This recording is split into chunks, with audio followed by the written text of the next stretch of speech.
இந்த சம்மரை உங்க ஃபேமிலியோட என்ஜாய் பண்ண ஒரு தரமான ஸ்பாட்டை கொண்டு வந்திருக்கேன். ஆனா இந்த ஒரு இடத்துக்கு தனியா மட்டும் வந்துடாதீங்க, அப்புறம் தண்ணியில தான் அடிச்சுட்டு போவீங்க. அட ஆமாங்க, நாம எல்லாருமே எதிர்பார்த்த மாதிரி நம்ம புளியஞ்சோலையில தண்ணி அதிகமா வர ஸ்டார்ட் ஆகிருச்சு. அதை கேள்விப்பட்டு நாங்க உடனே போனா, எப்பா என்ன ஸ்பீடு, அந்த பக்கம் போறதுக்குள்ள ஒரு பாடு பட்டுட்டாங்க. உங்க ஃபேமிலிஸ் அண்ட் ஃப்ரெண்ட்ஸோட ஒன் டே ட்ரிப்புக்கு அல்டிமேட் ஸ்பாட்டுங்க இது. முக்கியமான கண்டிஷன் என்னன்னா, நீங்க சிங்கிள்ஸ் இருந்தா கண்டிப்பா வந்துடாதீங்க. அப்புறம் மன உளைச்சலான நிர்வாகம் பொறுப்பு இல்ல. நீங்க இங்க வந்தீங்கன்னா சேஃப்டி ரொம்ப முக்கியங்க. அந்த ஒருத்தர் சப்போர்ட்டாஸ் இருந்தா மட்டுமே கண்டிப்பா போங்க, அதை தயவு செஞ்சு போக வேண்டாம். அண்ட் நீங்க இங்க போற மாதிரி இருந்தா ட்ரக் பண்ணி மட்டும் போய் பாருங்க, அல்டிமேட் லெவல் ஃபீல் தரும். நாங்க இங்க இருந்து கிட்டத்தட்ட 4.5 கிலோமீட்டர்ஸ் ஃபாரஸ்ட்ல ட்ரக் பண்ணியே போனாங்க. செம்ம ஃபீல் கொடுத்துச்சு.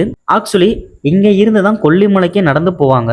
இதுதான் உண்மையான கொல்லிமலை அடிவாரமே. பட் கரண்டா க்ளோஸ்ல இருக்குங்க. கம்மிங் ஆடி 18 அப்பதான் ஓபன் பண்றேன்னு சொல்றாங்க. அண்ட் நீங்க இங்க ஃபேமிலியோட வந்தீங்கன்னா குழந்தைகளை ரொம்ப பத்திரமா பாத்துக்கோங்க. ரிவரோட ஃப்ளோ ரொம்பவே அதிகமா இருக்கு. ஒன் டே ட்ரிப்புக்கு அடிக்கிற வெயிலுக்கு இந்த இடத்த கண்டிப்பா மிஸ் பண்ணிடாதீங்க. போற வழியில இருந்து போற இடம் வரைக்கும் எல்லாமே அவ்வளோ அழகா இருக்குங்க. நீங்க உள்ள போன உடனே பக்கத்திலேயே மீன்லாம் பிடிச்சி நம்ம கண்ணு முன்னாடியே ஃப்ரை பண்ணி தராங்க. பட் லிட்டில் பிட் காஸ்ட்லிங்க. அதே மாதிரி இங்க மட்டுமே கிடைக்கிற கொல்லிமலை தைலத்தை தயவு செஞ்சு ஸ்மெல் மட்டும் பண்ணி பாத்துறாதீங்க. ஒரு ஆர்வமா நான் பண்ணி பார்த்தேன், அவ்வளவுதாங்க ஃபிளாட் ஆகிட்டேன். அது மட்டும் இல்லாம நீங்க ஓன் வெஹிக்கிள்ஸ்ல போறதா இருந்தா எந்த பிரச்சனையும் இல்லைங்க. இதுவே நீங்க பஸ்ல போற மாதிரி இருந்தா பஸ் டைமிங் எல்லாம் கண்டிப்பா ஃபாலோ பண்ணி ஆகணும். உங்களுக்கு பஸ் டைமிங் தெரியல அப்படின்னா நம்ம பேஜை ஃபாலோ பண்ணிட்டு பஸ் டைமிங் கமெண்ட் பண்ணுங்க, நானே உங்களுக்கு டிஎம் பண்றேன். இது மாதிரி மோர் அப்டேட்ஸ்க்கு நம்ம ட்ரிச்சி ஹாட் சிட்டி பேஜை மறக்காம ஃபாலோ பண்ணிக்கோங்க.